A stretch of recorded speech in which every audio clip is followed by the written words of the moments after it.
Assalamualaikum warahmatullahi wabarakatuh. Waalaikumsalam warahmatullahi wabarakatuh. Bismillahirrahmanirrahim. Alhamdulillahirabbil alamin. Assalatu wassalamu ala asyrafil anbiya'i wal mursalin wa ala alihi wa ashabihi ajma'in, amma ba'du. Alhamdulillah,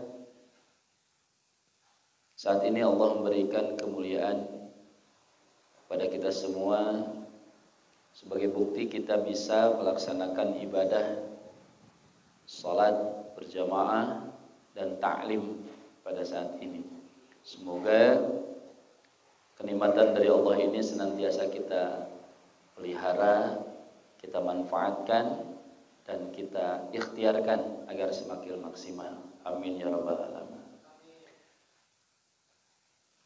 Para santri semua dan sahabat yang dimuliakan Allah, materi yang akan disampaikan pada saat ini berkenaan dengan ibadah di bulan Dzulhijjah yang dikenal di Sunda itu bulan Rayagung.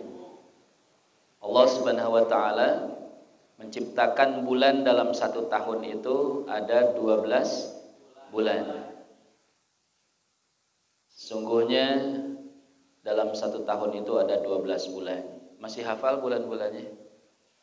Bulan Islam, bukan bulan nasional. Ayo, dari mulai Muharram semuanya.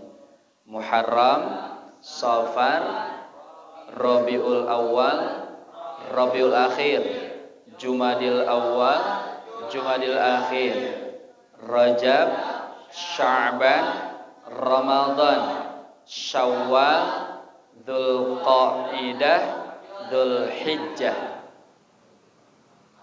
Apa ya? Insyaallah.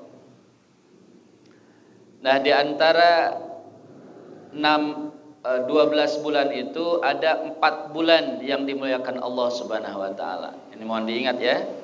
Ada berapa? 4 bulan yang dimuliakan Allah. Yang 3 bulan itu berurutan, yang 1 bulan terpisah. Yang 3 bulan berurutan itu bulan apa saja? Dzulqa'dah, Dzulhijjah, Muharram. Ayo sekali lagi. Dzulqa'dah, Dzulhijjah, Muharram. Itu 3 bulan berurutan. Harus hafal nih.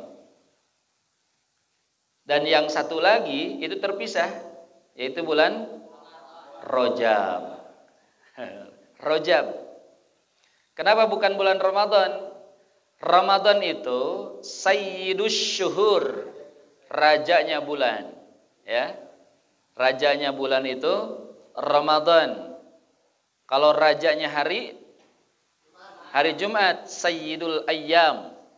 Rajanya hari, bukan rajanya ayam, bukan. Sayyidul ayyam. Kalau rajanya bulan Ramadan. Kalau bulan yang dimuliakan ada 4 bulan. Tadi yang berurutan itu Dzulqa'dah, Dzulhijjah, Muharram, Rajab. Jika kita ibadah di 4 bulan yang dimuliakan ini, maka pahalanya dilipat gandakan. Kalau kita ngaji 1 ayat, maka pahalanya jadi 2 ayat.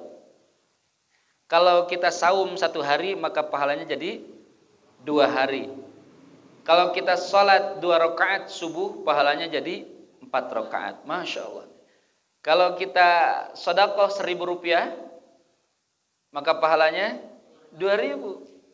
Kalau kalian sedekah 1 juta, amin. Insya Allah. Kalau sedekah 1 juta kepada 1 orang, kalian sedekah 1 juta, maka pahalanya menjadi 2 juta. Ini di bulan yang 4 ini. Nah, sekarang kita menginjak bulan Dzulhijjah. Tanggal 2 Dzulhijjah sekarang. Ya.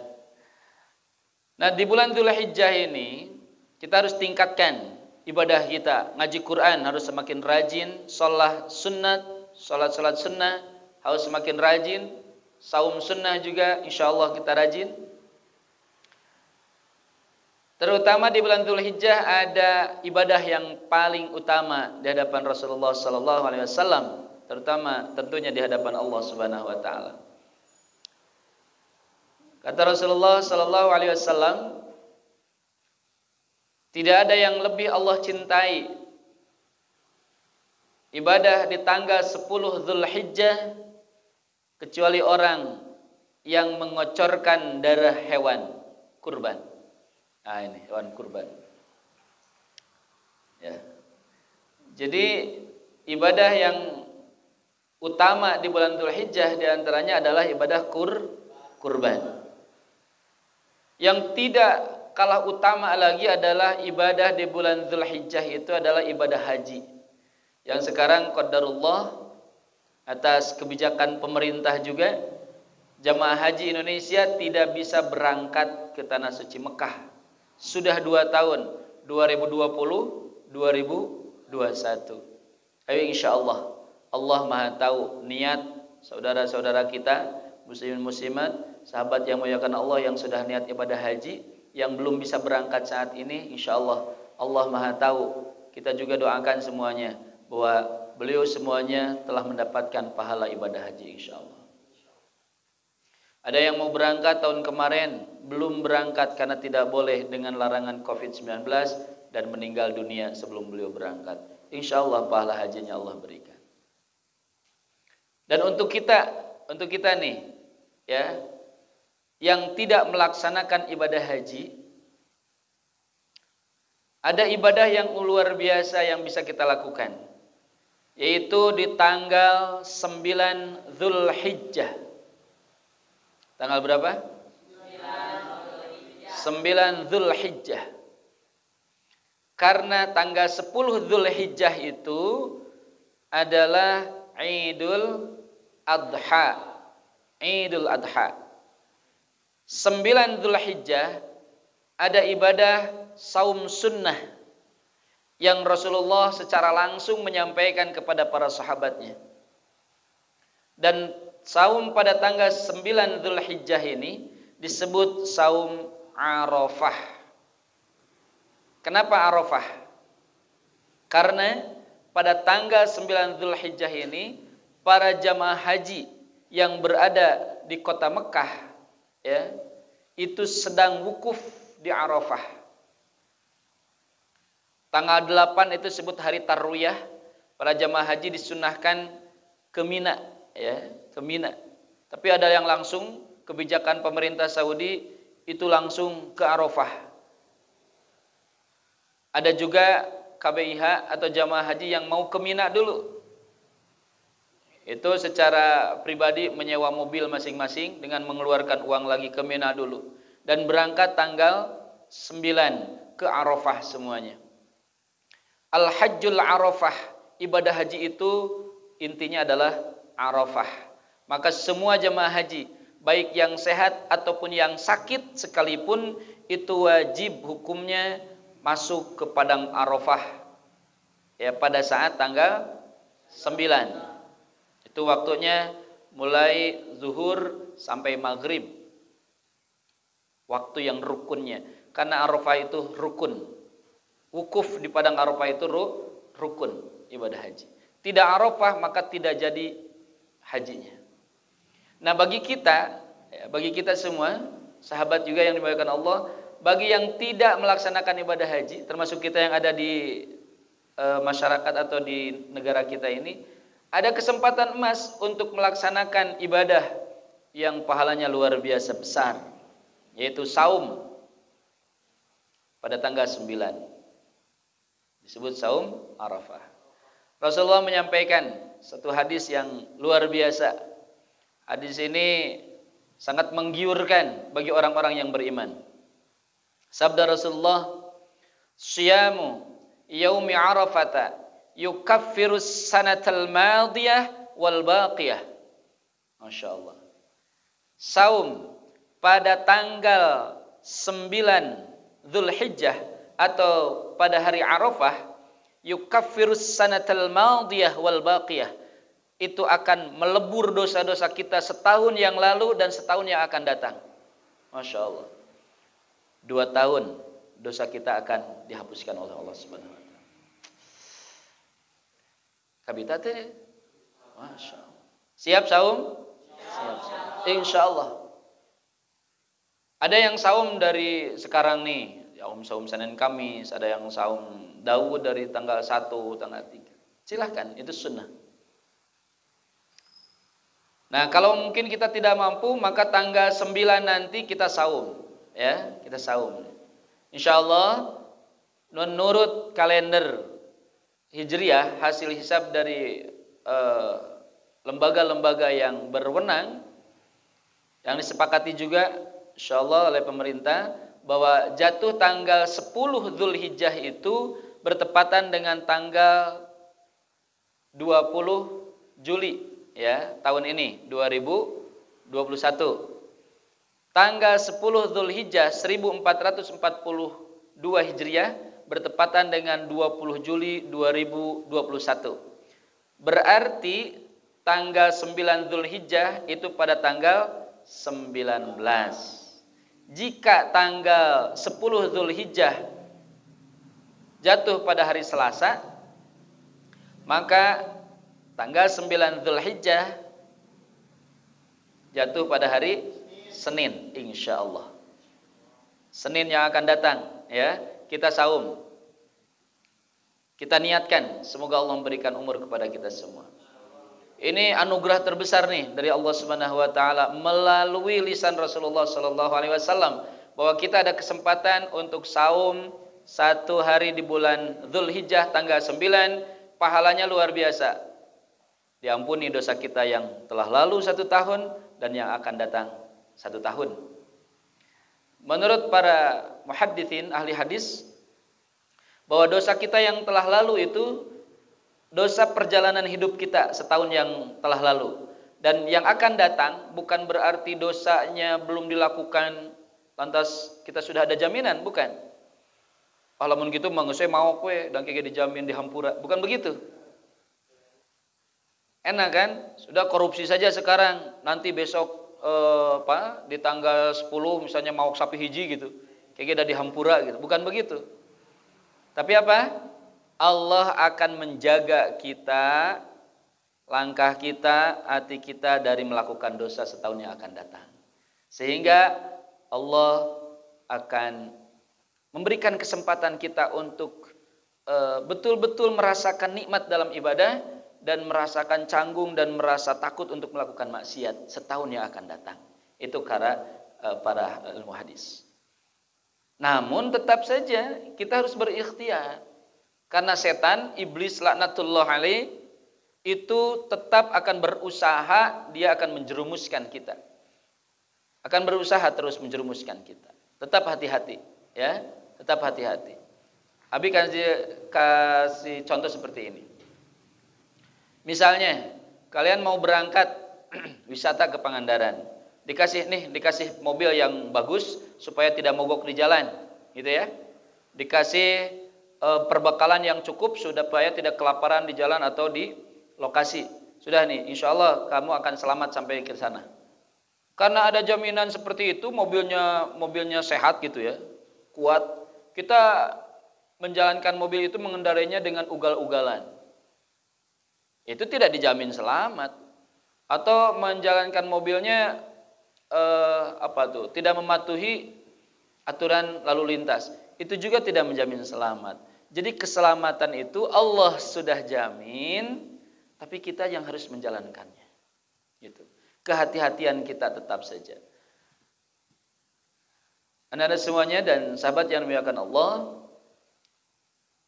bahwa kita mendapatkan kesempatan di bulan Dzulhijjah ini, kesempatan emas untuk melakukan ibadah yang luar biasa pahalanya, yukaffirus sanatal madiyah wal baqiyah. Kita akan diampuni dosa kita yang telah lalu dan yang akan datang 1 tahun. Setahun tambah setahun berarti 2 tahun. Masya Allah. Semoga kita diberikan kemampuan untuk melakukan itu. Kemudian bagi sahabat-sahabat yang akan melaksanakan ibadah kurban, anda yang mau melaksanakan ibadah kurban, insya Allah ini ada sunnah-sunnah yang harus dilakukan. Apa itu? Kata Rasulullah Sallallahu Alaihi Wasallam, Jika di antara kalian ada yang mau berkurban pada tanggal 10 Dzulhijjah atau tanggal 11 atau tanggal 12 atau tanggal 13 di hari tasyrik itu ya, maka sunnah ya, Rasul menganjurkan begini, janganlah kalian memotong kuku dan memotong rambut atau memotong hal-hal yang lainnya. Jadi sunnah bagi siapa saja yang mau berkurban, sahabat yang mau berkurban dan meniatkan kurban, tolong kalaupun kukunya sudah agak panjang-panjang, udah bismillah, tahan saja dulu, yang penting bersih dulu ya. Aduh, rambutnya udah ada panjang, tahan aja dulu. Kukunya yang kakinya udah ada panjang gak enak, tahan aja dulu.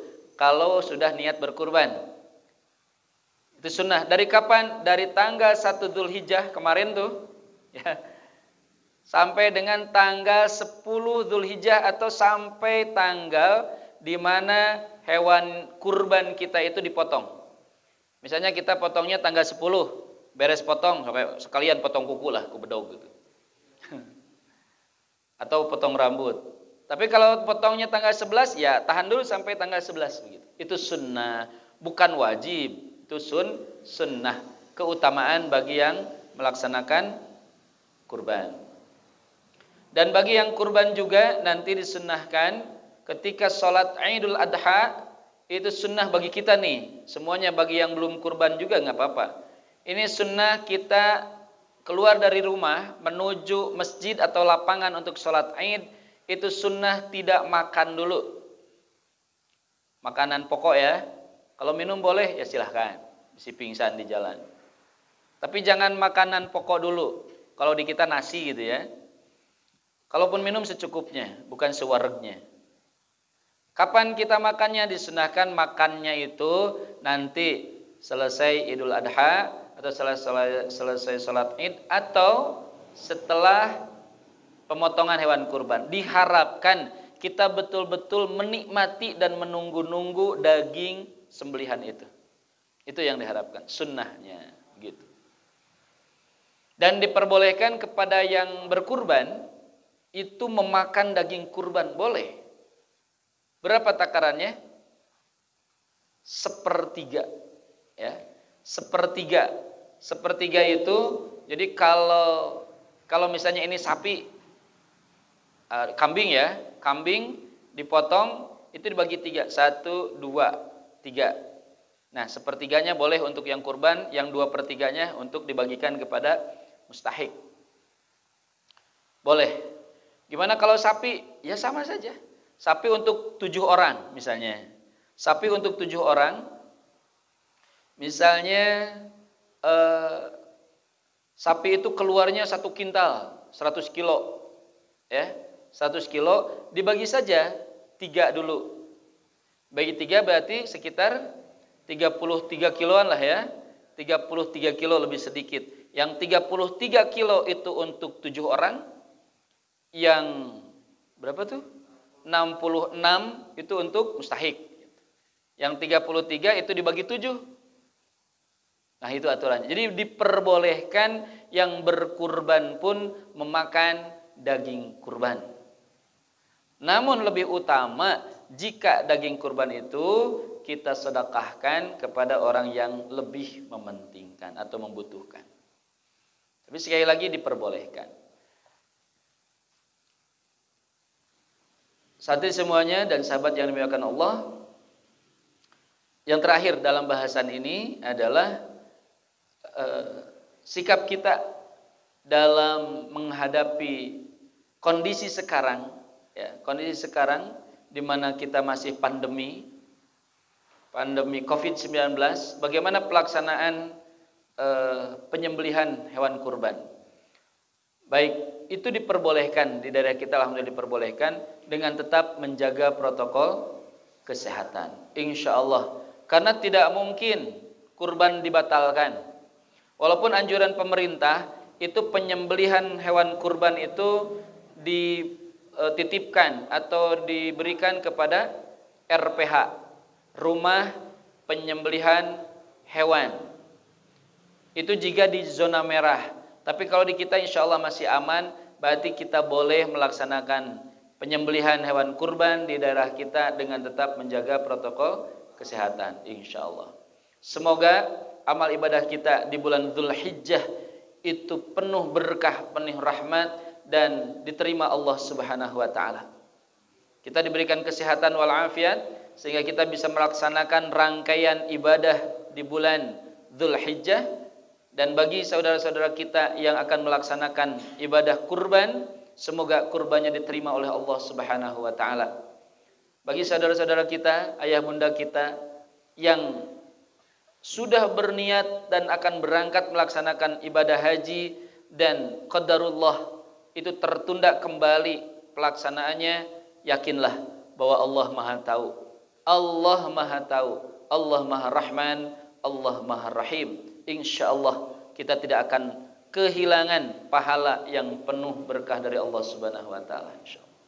Semoga ada manfaatnya bagi kita semua dan kita diberkahi oleh Allah Subhanahu wa taala. Terima kasih. Subhanakallahumma wa bihamdika asyhadu an la ilaha illa anta astaghfiruka wa atubu ilaik. Assalamualaikum warahmatullahi wabarakatuh.